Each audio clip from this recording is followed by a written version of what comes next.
So folks, yes, welcome today. It's March 27th, 2025. It's 12 o'clock. We're at lunch. So hopefully if you're joining, you've brought some delicious food with you, whatever else helps you feel comfortable and present in a call like this.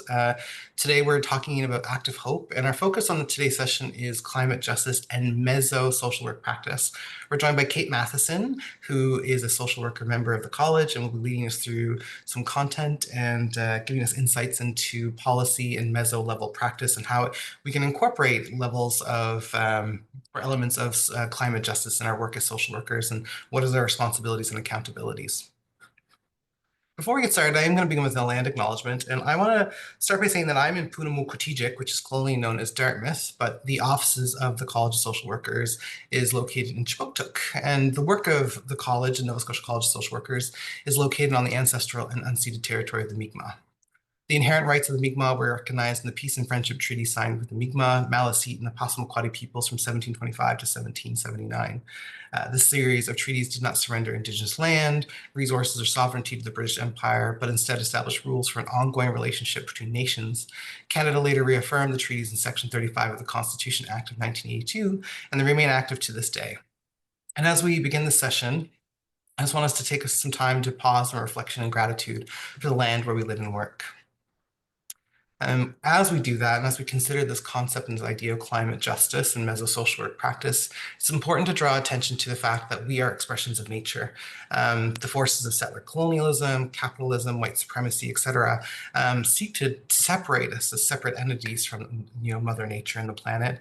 And this symbol graphic here on the right with the tree stump and human fingerprint draws attention to the mind, the idea that we are entangled in nature, and our fingerprints and the tree stump crosscut are very similar in how they look. And this quote here from Decolonial Futures at the bottom says, "Understand that the earth is not an extension of our bodies, it's the other way around." So as we acknowledge the land, let us take this moment to pause in gratitude for all who have and continue to heroically care and advocate for this beautiful land.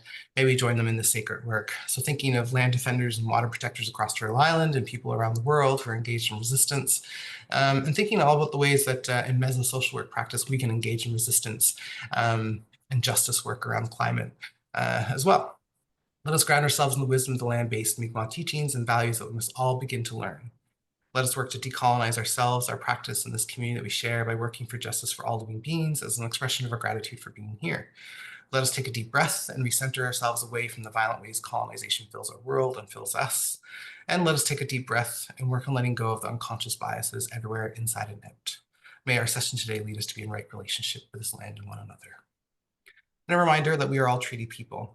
And so earlier in the land acknowledgement, I mentioned this idea of like nation-to-nation relationships. So as treaty people, as people who have accountabilities to these treaties, how do we uphold them in our work as social work practitioners? How does this impact what we do and how we do it? How will it guide our work together today and going forward? At the College of Social Workers, we're committed to translating acknowledgement into action. It's lovely to say nice words and open up sessions, but it's really important that these concepts and ideas lead to shifts in material conditions. So we're implementing the calls to action in the Truth and Reconciliation Commission's report, but we're also just working to decolonize the practice as much as possible, given that our practice is governed by colonial legislation. It's also important for us to acknowledge reparations for people of African descent, and they are distinct and separate things from our land acknowledgement, and there is entanglement between the forces of settler colonialism and the forces that led to the enslavement and displacement of people of African descent.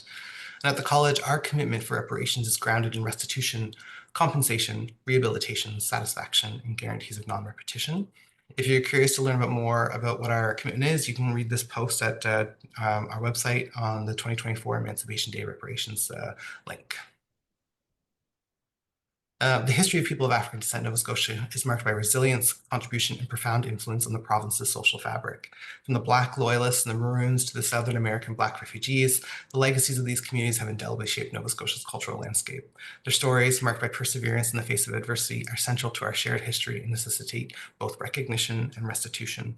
So thinking about the ways that settler colonialism and the enslavement and displacement of people of African descent is entangled into these issues of climate justice. This session's on Mezzo social work practice, and our future session in April will be with Dr. Ingrid Waldron, which will be addressing environmental racism, which will make visible some of these connections to the enslavement and displacement of people of African descent. It's also important within our PD and our work as social workers that we take a stand and we resist neutrality. So as we discuss this idea of Mezzo social work practice, how do we as social workers implement these ideas into our work across the many systems and relationships and communities that we work in? So framing for our time together, firstly, your engagement with the session may not have immediate and or practical applications for you, and that is okay. And so just resisting this idea that your expectations of this content today will 100% line up with what is delivered. Inviting you to be a bit curious and to understand that we want to challenge consumer mindset and know that your learnings and your takeaways from this session could be unique to you.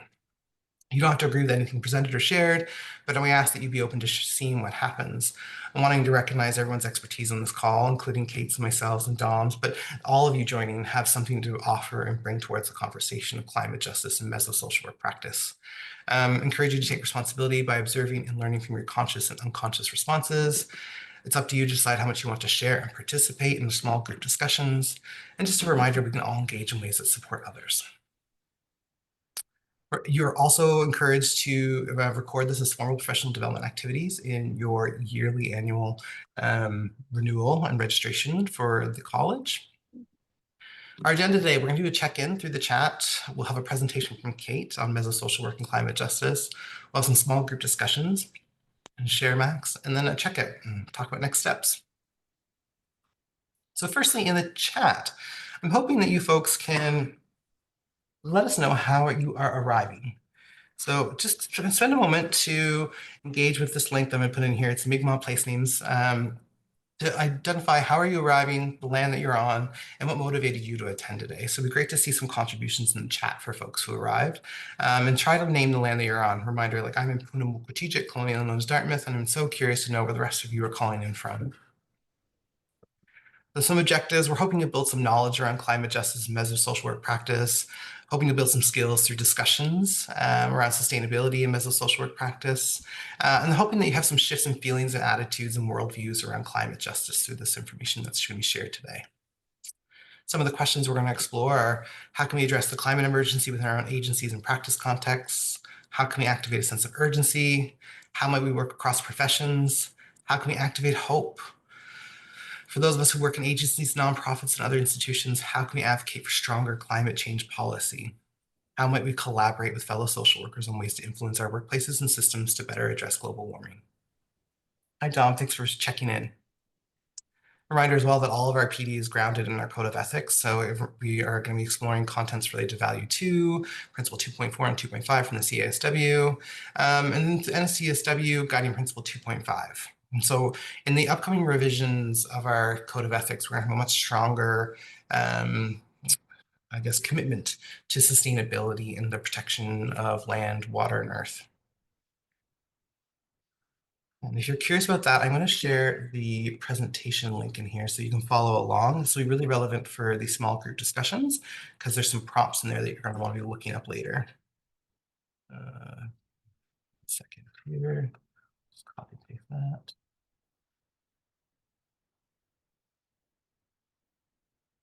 All right, with all that, you've probably heard me speak enough. I am going to pass it over to Kate Matheson, who will introduce herself and lead us through the next bit of content.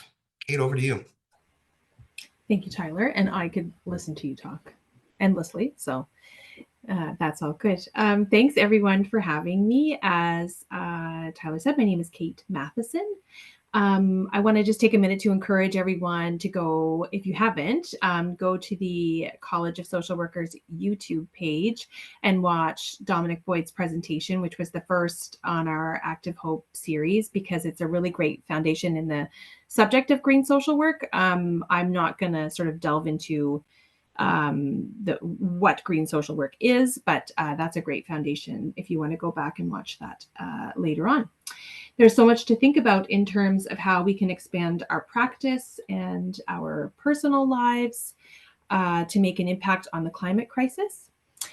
So I'm going to start with my own land acknowledgement. I'm coming to you from Amasapuquiak, which is known as New Glasgow, and I can't properly pronounce it, but if others can and can let me know how to do so, then that would be great. I'd appreciate it. I want to express and echo the gratitude for the land and its original inhabitants, and I'm growing in my understanding of the land that we live on, and my solidarity with the Mi'kmaq people and also Black Nova Scotians who have been here as long as my ancestors have. I can personally connect my generational privilege to the oppression of Mi'kmaq people and Black Nova Scotians, and I acknowledge the multiple ways in which I've benefited from their oppression. I want to let you know that I'm coming to you today as a learner rather than an expert. While I do have expertise in my own work, and I'm going to talk about that a little bit, the overall topic today is one in which I do not have expertise. So I appreciate your patience and understanding because I'm navigating and learning along with you. I want to again acknowledge my privilege in coming to you as a presenter, having the spotlight here despite my lack of expertise. I want to turn the spotlight as much as I can to Mi'kmaq people and encourage you to look to them and learn from them whenever possible. I'm going to talk about, as I said, I'm going to talk about my work a little bit today. And so I just want to make a little disclaimer that I am not here officially and my opinions don't represent the opinion of my employer.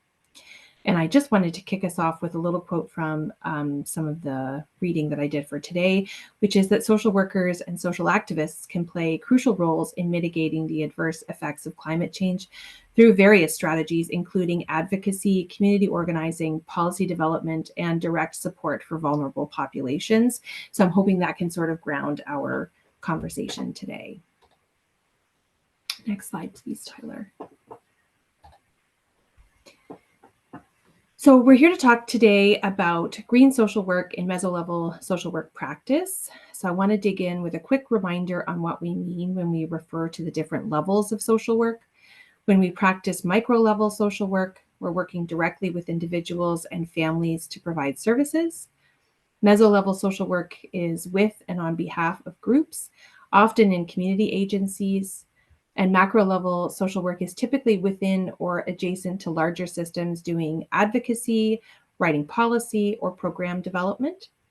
As social workers, we often work within more than one level. So even when we're working directly with individuals or families, we're also doing programming or we're advocating with and for groups who are representative of the clients or service users that we work with directly.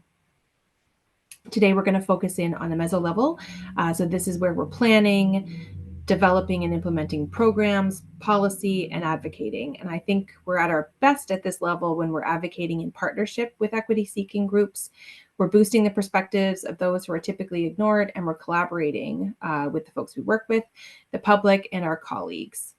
I think that meso-level social work often finds its way into our practice, whether we mean it to or not. That's sort of who we are as social workers. So because of our unique perspective on the person and environment, what we might call the holistic view, we tend to gravitate towards advocating with equity-seeking groups in some way or another.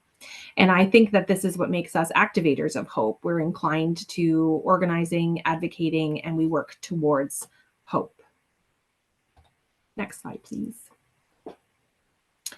So I'm going to talk a bit about my own meso-level practice to further emphasize what it is we do at this level. So this is quite personal to me, but I'm going to give you some examples of what that looks like in my practice, or what that has looked like in my practice and continues to do. As a new social work grad, I worked in a nonprofit agency with women in the criminal justice system. I learned an incredible amount in that role from the women that I worked with, my colleagues, and my interactions with the systems that were impacting women. I'll give you an example from, of how my usually micro-level role blended into a meso-level role. So when I started the organization, I worked with served only cis women, and a trans man who'd been incarcerated in a women's prison advocated for his inclusion in our services. His advocacy was met with resistance from the organization's leadership. I asked the executive director if we could meet with someone from a fellow nonprofit to talk about trans inclusion, and she agreed. So thanks to those early conversations, and then the leadership which followed. So that includes both a new ED and some new staff. Trans people are now fully included in that nonprofit services. So to be crystal clear, I'm not saying I did that. I didn't, but I did get agreement to begin the conversation. And that was originally met with a lot of hesitation, and now we see full inclusion. So I had no decision-making power. I didn't have any influence over our board, no influence over our funding, but I had a leader who was willing to listen. And I used my social work skills to reach out to an expert, a local subject matter expert and advocate who was willing to sit down with us. While studying for my master's degree in Toronto, I had a placement with the city's social development and finance department with a community developer. This was a truly Mezzo level role where I was working with a team of social work students and a bunch of nonprofits and community groups in one of the most underserved areas of the city. And we were supporting them to gain access to city funds and provide services to individuals and groups in their community. One of the projects assigned to me and my fellow MSW student was an analysis of a program that the city was considering purchasing to, and this is my opinion, to train people out of poverty. The program was designed to teach financial skills to people receiving social assistance benefits.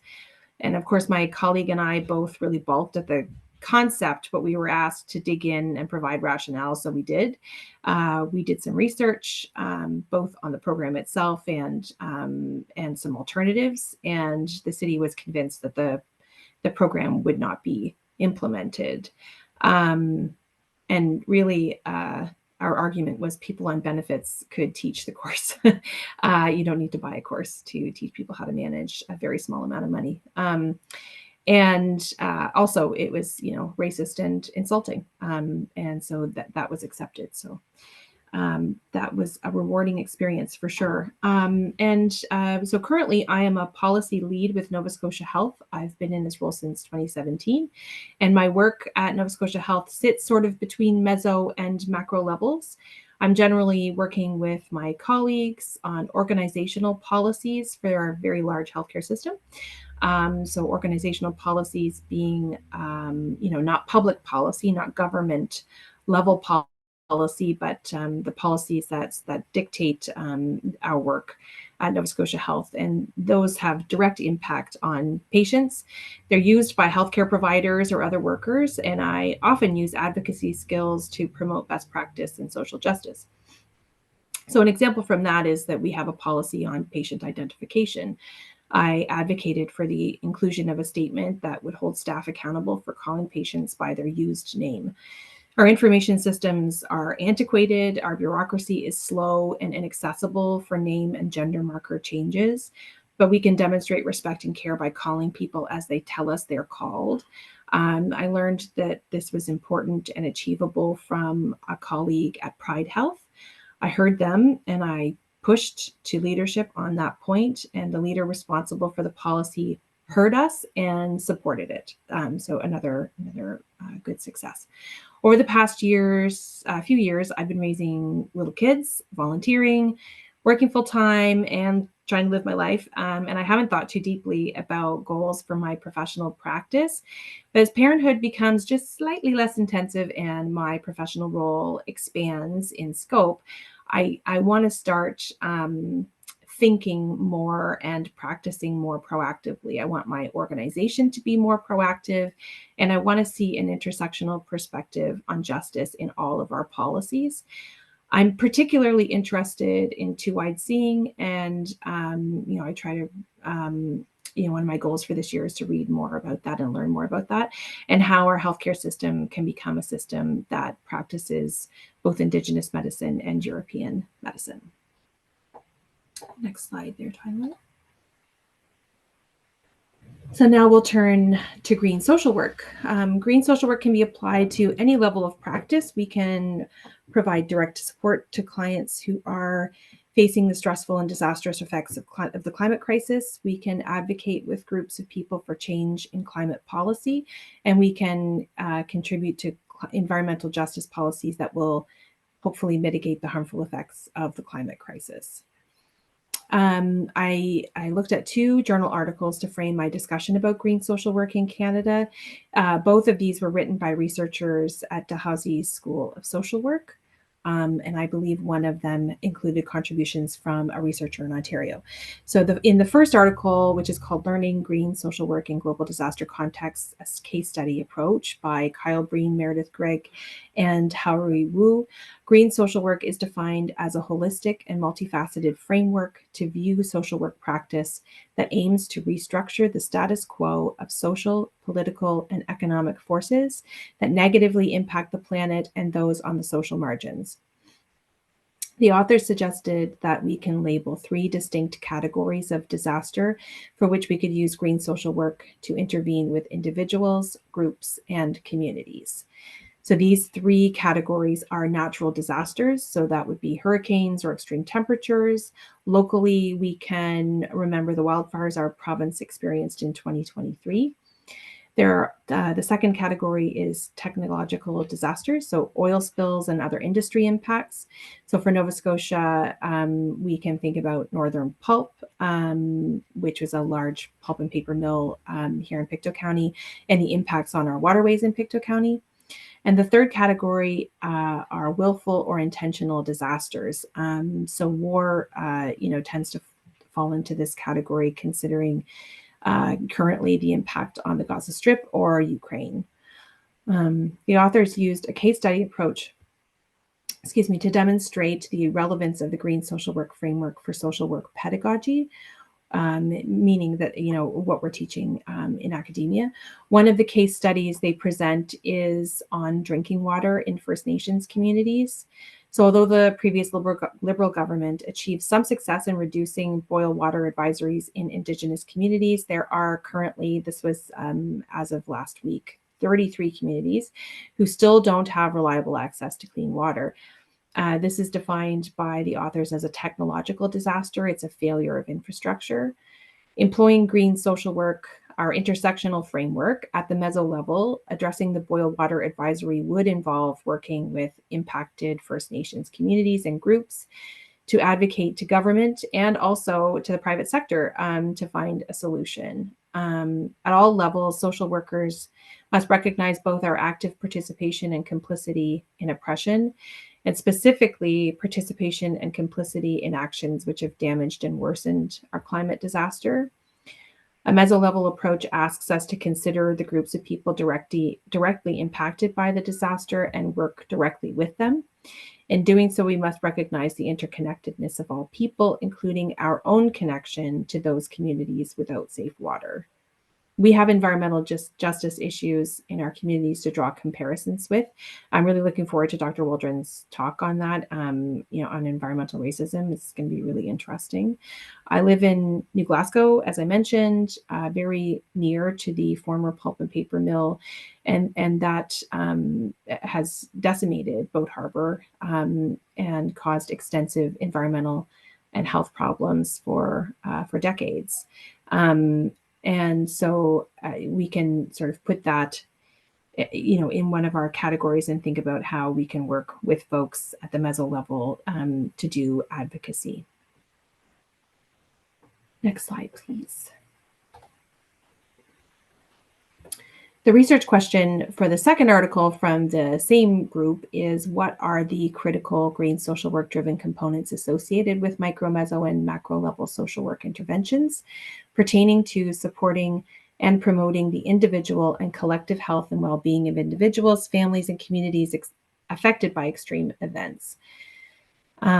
So, essentially, how can we use green social work at all these levels for folks who are impacted by the climate crisis? The study found that the 3 functions in the title of the article, adaptability, interdisciplinarity, and engageability, are essential to the practice of green social work. Adaptability, meaning at all levels, social workers must look beyond their original context. They have to consider connected entities and systems and adapt their practice to work within them or influence them. Interdisciplinarity, meaning we reach out to collaborate with like-minded professionals, regardless of whether or not they're social workers. I think social workers in most contexts realize they have to reach out to folks who are not social workers. And engageability, so active engagement of all interested parties to best prevent and respond to the climate crisis. I think these are really helpful and practical ways to incorporate green social work into our practice, regardless of the level we work in. We can all adapt. We can all work with fellow professionals, and we can engage with clients and communities to amplify perspective. So if we go back to that case study example of First Nations boil water advisories, or even the impacts on Boat Harbor, we can use these components of adaptability, interdisciplinarity, and engageability to think about how we might address that disaster. You can also see how the 3 levels of social work manifest within the framework of green social work. So for the micro level, approaches like intersectionality are essential so that we can connect the challenges of layered experiences of privilege and oppression to the lived reality of the climate crisis, meaning the more layers of privilege I embody, the more likely I'm going to be to weather the storm. At the Mezzo level, we can collaborate and connect our clients and their groups with resources and others. This builds capacity for populations and promotes resilience. Social workers are really good at that.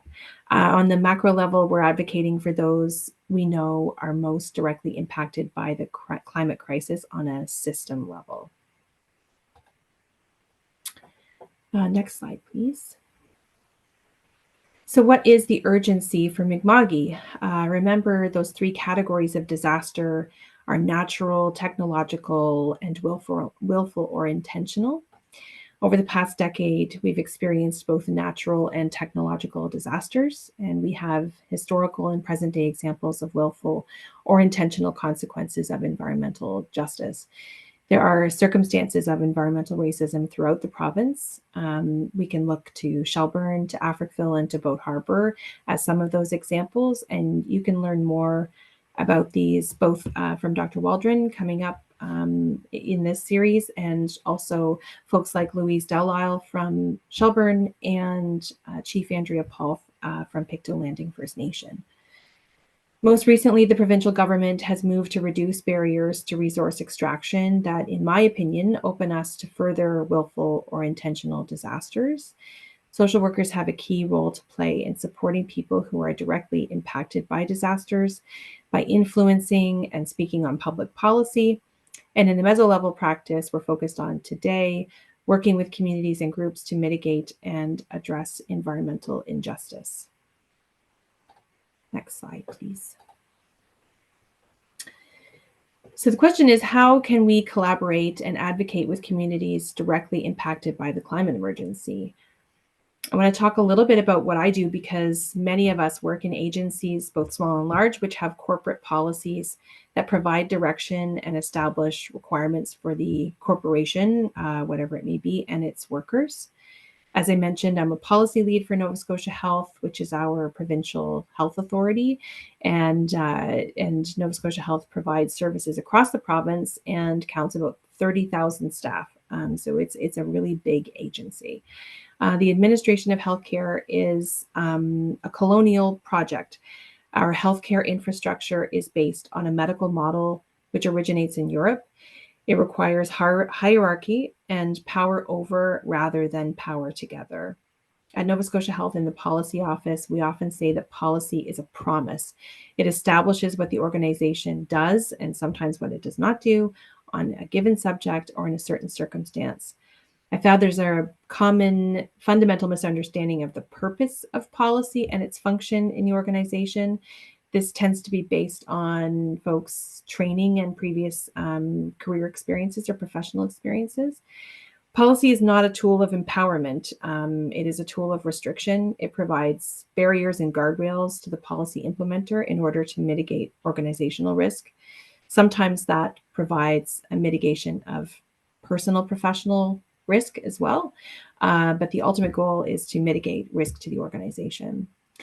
And that's true for any organization, not just Nova Scotia Health. And that's not to say that policy is necessarily bad, but it is important to understand the purpose and origin of a tool in order for us to use it or to create new ones. I think everybody in the room is probably a fan of Audre Lorde's and her quintessential phrase that the master's tool will not dismantle the master's house. But we do still need to understand what the purpose of these tools are, and to do so, or to make something better, we have to understand where things come from. Policy is written by the deciders, and it's rolled out and communicated by the educators. It's implemented by the workers, and it is felt by the public. My job is to have significant influence on that first step, so how it's written, and I have a little bit of influence on the rest of it, so how it's communicated, how it's implemented, and how it's felt. In your Mezzo level practice, you can have significant influence on each of those phases of policy development and implementation, but Mezzo level practice requires strategy. So if you don't work in policy, you may have more significant influence on each of those phases than I do, which sounds kind of funny, but the reality is that as a policy user or implementer, as an advocate for the folks who are most directly impacted by policy, which is the public, you have a significant role in that. And I would encourage everyone to understand how policy is made in your agency or organization, and who gets to decide, who gets to implement it, who gets to communicate about it, and to talk to the folks that you work with, to understand how it is felt. Best practice policy development includes a spectrum of consultation. So think about where you could get involved. You can contact your policy department. If you work in government, then there are policy analysts that work for your department. So you can, if you have that kind of relationship with your manager, you can have a conversation about how to get started with that. You can start a conversation about the impact of climate policy with your coworkers. If you have a safety committee at your agency, is that a place where you could start talking about crisis planning, about how the climate crisis might impact your agency, both for the folks who work there and the folks who are served by your organization? And just a final note on that, Nova Scotia Health does not have a climate crisis policy. It does have an environmental stewardship policy, which is inadequate for sure. Absolutely. So something that I can do starting this week is to have a conversation with the department responsible for that policy about enhancing it and about the implementation of the policy. And I will add that I sent these slides to my manager, the director of policy at Nova Scotia Health, and she was super keen on me being here and having this conversation, and us beginning to have more conversations about climate justice. And so that's something that I can, that I can have some responsibility over, and keep the ball rolling on that. So that's it for me. Thank you, Kate. Really interesting information. And I always talk about how policy is just one way of making visible how we relate to things and people. And I just see Nada put down in the chat, I always believe that policies are a matter of interpretation. And I think it's so important to acknowledge that under a white supremacist context, we have this idea of the worship of the written word, and that comes from Tema Okun and the characteristics of white supremacy. And it's just one way that the dominant way, I should say, of creating restrictions and guidelines and guardrails. But for thousands of years, humans have been doing it through relationship and through community. And so as we address this idea of active hope, as we move towards climate justice as social work practitioners, how do we both support the provision and implementation of socially just and climate justice policies, while also working towards a future that maybe resists the dominant idea of policies right now? So interesting and complex. Dominic, I think we're going to pass it over to you just to run us through a little bit about active hope. Yeah. And I'm just going to pin your video here so we can see your lovely face. Yeah, thanks very much. So this is based on the book by Joanna Macy, Active Hope, which I spoke about back in January when we had the first of these workshops. So I'm glad to have a chance to reiterate the key points. we don't have the slide. This slide is the actual spiral which Joanna Macy had developed. But just to lead into that, I'd like to state a few things. So active hope is about identifying clear outcomes we hope for, and then actually doing something, playing a role in moving those forward, not just dreaming about things, but actually doing something. And she describes 3 different kinds of actions that we can get involved with. The first one is holding actions. That is to hold back or slow down the damage that's being done by global heating. The second one is about redesigning and reinvesting life-sustaining systems and practices. And the third is about shifts in consciousness. We need to develop a sense of care and compassion for all of nature, for all of the earth, and for all of us human beings. Our connected selves, having a sense of connection as well as compassion. Focusing more on personal and spiritual development as opposed to economics and greed, which are, basically what's behind all of the ruination of our earth. That greed and ignorance are key factors. Shifts in consciousness includes enhancing our capacity and our desire to act for the world and to not just think about things. The second aspect that she talks about and that leads to the active hope spiral, is to think about what she calls the work that reconnects. So it's basically addressing how we have become disconnected from the rest of nature and from the world, and we see the natural world as simply something to be plundered. It's there for our use, and we need to change that. We have alienated ourselves from planet Earth. We need to reconnect. We need to empower ourselves to act. And I see there's 20 people here, which is great. And hopefully each one of you will be thinking about this workshop that we're doing today and how can we all empower ourselves to do something about this huge issue. That we come to this work with an attitude of gratitude, that we are grateful for life, we are grateful for the earth and its ability to sustain life. We honor our pain, our grief for what's happening in the world.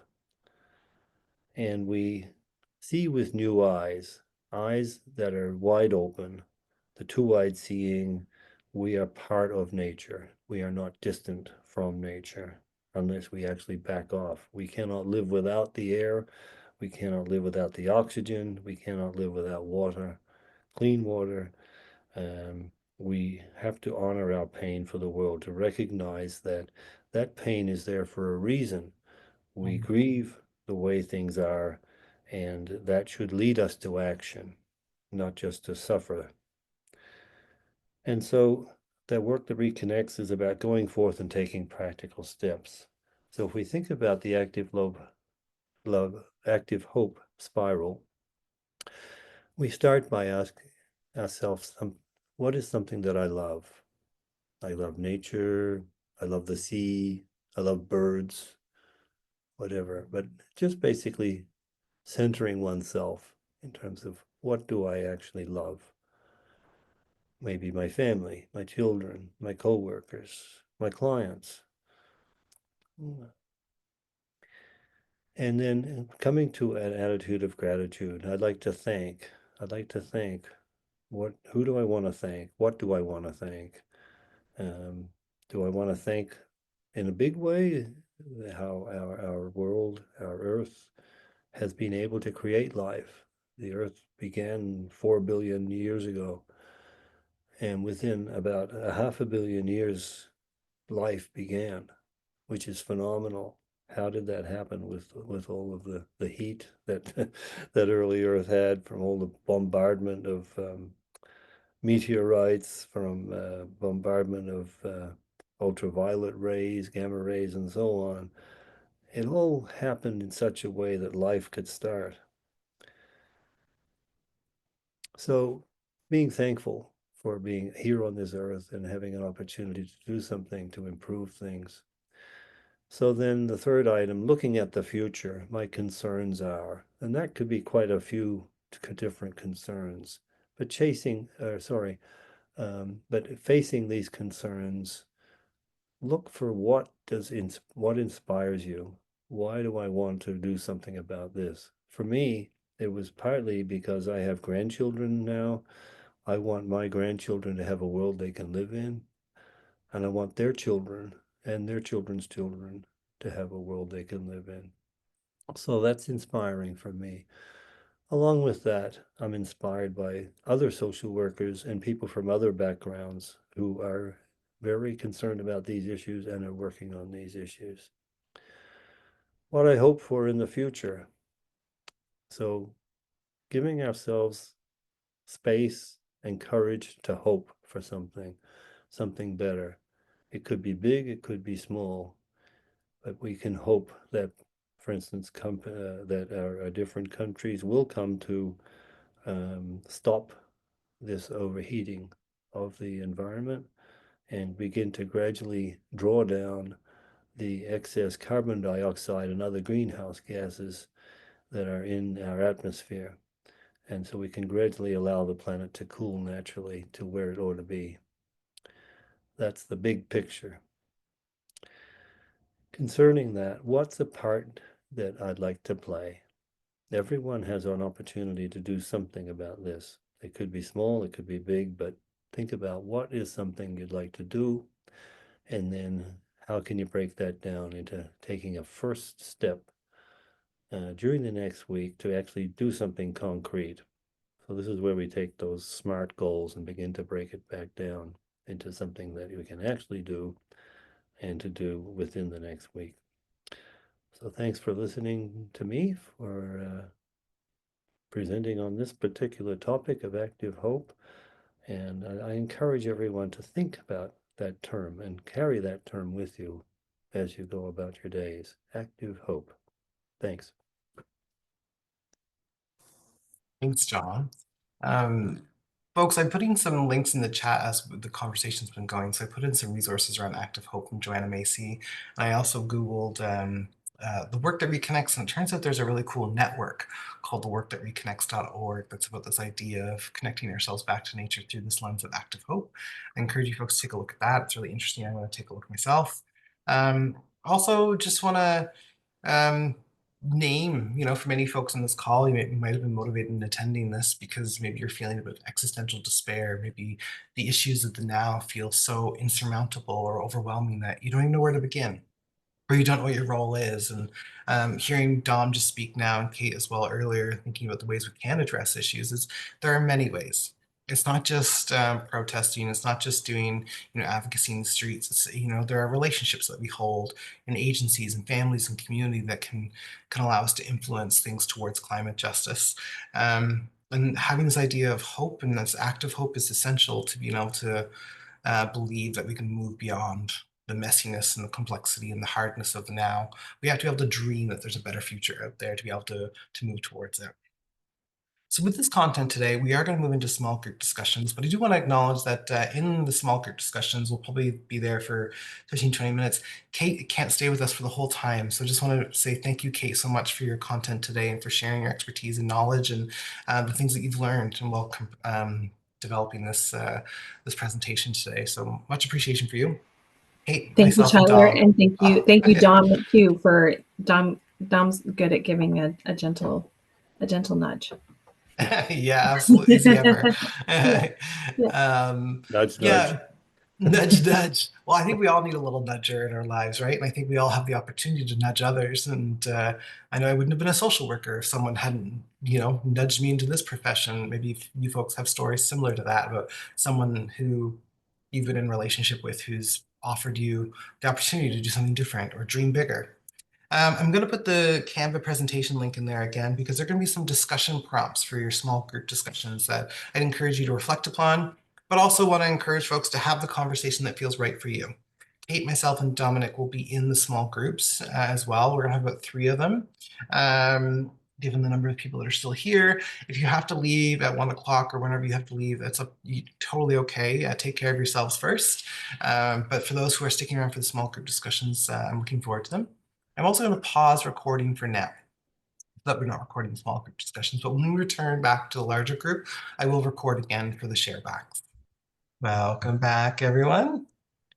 Thanks for sticking around for the chats that we've had and the processing and sense making of the content today. Reminder, we are recording again.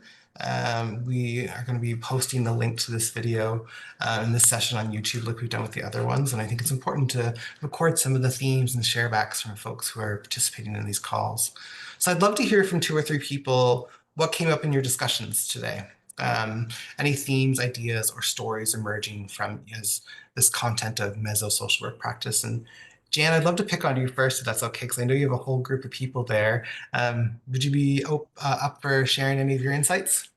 Sure. And it's funny, we may have had a bit of a different experience just because we're in a common space. We already know each other. And so it's like, oh, we know this is going on. We can do this. And oh, somebody's doing this. Well, we can do this. And I think we're generally a hopeful bunch and want to plant things and attach, it's like, oh, if you do this, it helps us, and it's good for food security, and it's good for the environment. And if you do it in a supportive housing, well, that's, an added win-win-win. So our conversation, I think, for the most part, was hopeful, laced with a bit of realism about our disappearing shorelines and wishing the government would only use bamboo for biofuel instead of our woodlands, but overall fairly hopeful, and really like the idea of that active hope resource. Perfect. Thanks, Jan. I think it's important that we hold this idea of hope and not turn away from the suffering and despair and the hardness of this idea of climate injustice and the way it's practical and real in people's lives. All we have to do is look at the extreme weather events or famine or suffering that's happening here around the world, the wildfires, to know that these issues are real and present and they're impacting people in a material way. And how do we have hope? So we have to be able to hold both. And that's one of the things I love about social work, is that for many social workers, I think we have a good capacity to sit in complexity. So thank you for acknowledging both. I'm wondering, other folks, anything else coming up for you in your discussions? You can either raise your hand or just start speaking.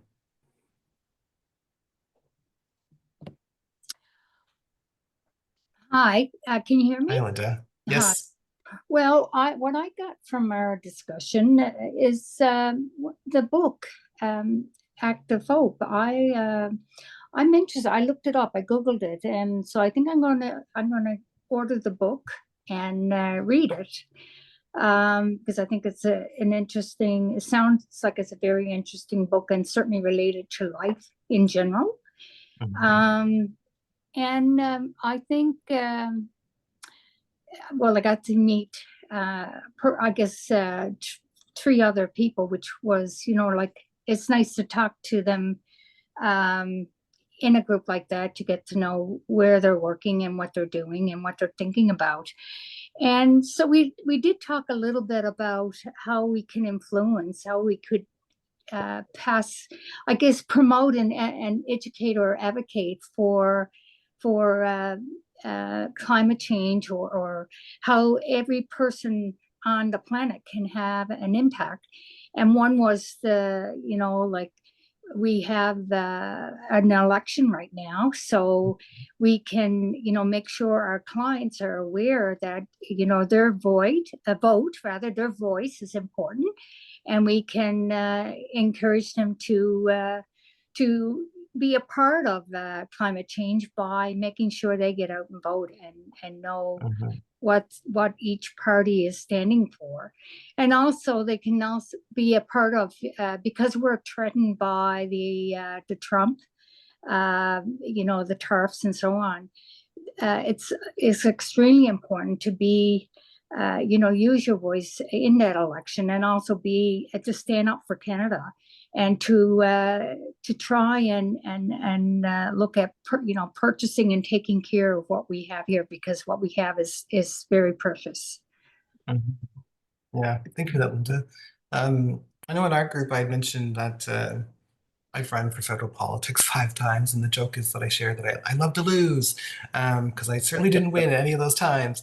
But one thing that I became very comfortable with in those experiences is answering surveys and questionnaires from advocacy-based organizations. And one that we have here in Chipuktuk is called the Ecology Action. Oh my God, EAC Center. Thank you. Nada had to remind me of the name because I was blanking on it, and so you had to help me as well, Dominic. Thanks for the assist, both of you. So the Ecology Action Center often does a survey to candidates. And so look to organizations like the Ecology Action Center, or Policy Center, Policy Alternatives, in Nova Scotia, to see what kind of responses the candidates are giving. Oftentimes they have to respond on party line, but they also will contextualize their responses sometimes based on their local context and the issues that are impacting voters in their riding. So I'd encourage you to look at those up. It's really telling to see which candidates have a lens on these issues and which ones don't through their responses. Okay. Yeah, if you attend any of the town halls as well, I hope you can feel empowered to ask critical questions about climate justice as well, because it's a cross-cutting issue. It's very present, and it's only going to get more complex as time goes on. Yep. I'd love to hear from one more voice, if possible. What else came up in your conversations? Anyone feeling particularly compelled to share their observations or reflections?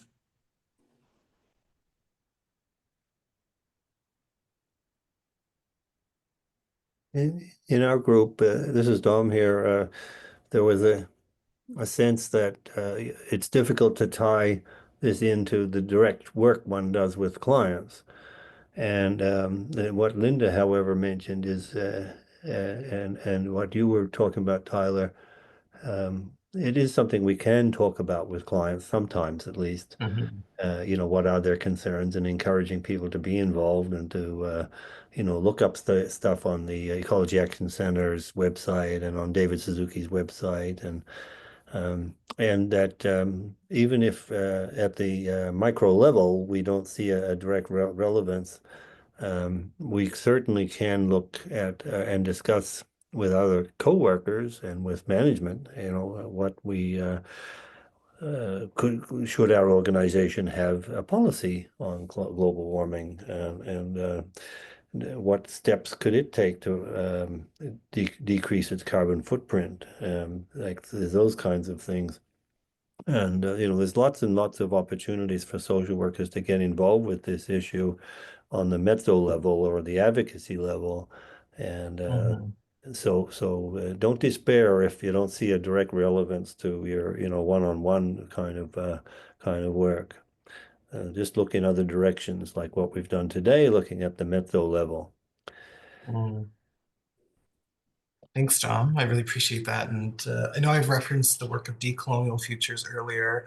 It's also a resource that I tap into quite often. And they have a deck of cards called the Without Modernity cards. And one of their questions they ask in this deck of cards is, how can being overwhelmed and disillusioned be productive? And so if you're in a space of despair, overwhelm, disillusionment, how can that be productive? How can that help you move through the issues that you're thinking about or holding on to? And it's one I come back to often. And there's another question they have is, what problems do your solutions reproduce or generate? And I think that's another helpful one when thinking about climate justice, because many of the tools that we use to address the complex issues we face now are also part of the problem. So referencing Audre Lorde, as Kate did earlier, we can't use the master's tools to dismantle the house. And so thinking about what are the ways that we can hold on to that despair and that complexity while also moving towards justice, and how can we avoid recreating the same problems that we're trying to solve, I think, are two central questions to addressing climate justice. Yep. We're going to move through this here, and I just want to share in the link that for the Canva presentation, these are the references that Kate used. If you engage with this link, there are lots of embedded hyperlinks in here that you can use. Oh, thanks, Nadia. Lots of references and links in here that you can check out on your own time. I also want to point to what's our upcoming activities. So on April 17th, we have one for cultivating our well-being. So that's around prevention of vicarious trauma and secondary stress. We also have our 4th Act of Hope series, which is available for registration today. I'll put the link in the chat. And we also have our mini conference, which is really central to this idea of hope. And it's also about building connections. We want to bring social workers together from across the province for a virtual mini conference. We'll have a panel discussion on the ideas of building connections and relationships and community while also activating hope and social workers' responsibilities in that. And we're also going to be playing around with this idea and encouraging the attendees of the conference to come up with some interventions, to strategize, to think, to innovate. So if you're available on May 2nd, please join. It'll be a lot of fun. I'm really looking forward to it. Links are here in the chat. Really hope that you can take some time to fill out the evaluation survey. It's helpful for me in planning these. Link for the conferences in there as well. And then, of course, the link for registration for the upcoming Act of Hope series. Always encourage folks to follow us on LinkedIn, Facebook, YouTube as well, and sign up for our newsletter if you haven't yet.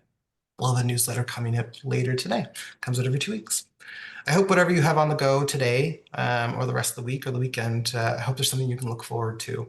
And so as we wrap up this call, is there something that you can be hopeful for that allow you to feel a bit of joy or excitement for whatever you're engaged in? So the Active Hope on the 28th, that's a Monday. It is, yes. And is it an hour and a half as well? It is, yes. So Dr. Waldron will be speaking for about 40 minutes on this idea of environmental racism. Okay. And then we'll be talking about how to address these issues with hope. And will it be at 12 o'clock again? It will be, yes. Okay, thank you. Yeah, my pleasure. And the link is in the chat there as well. If you want to register for it. Okay, and then the other one is May 2nd. The mini conference, correct? Mini Yeah, conference. That's a Friday, right? Yeah, it great. is, yeah. Was that in the morning? It's from 10 until 3, which can be maybe not the most desirable thing for a virtual online thing, but we're trying to make it as engaging as possible. There'll be lots of breaks. Show up with your food, show up with whatever you need to make yourself feel comfortable and engaged and present. But yeah, it's from 10 to 3. Well, just to give people some virtual snacks. Yeah, exactly. Yeah, there you go. I'll put up pictures of like grapes and ice cream and There just you make go. people like want them but can't actually get them. We'll just be like grabbing for them. Anyway, I'm going to say goodbye and thank you very much. I really enjoyed this lunch and learn. Thanks, Linda. All right, Okay, take have a care, great folks. day. Thanks Bye. very much. Take care of yourselves. Bye-bye. Tyler, you want to thank stay you. on for a minute? Absolutely, yeah. Okay. Thanks, everybody.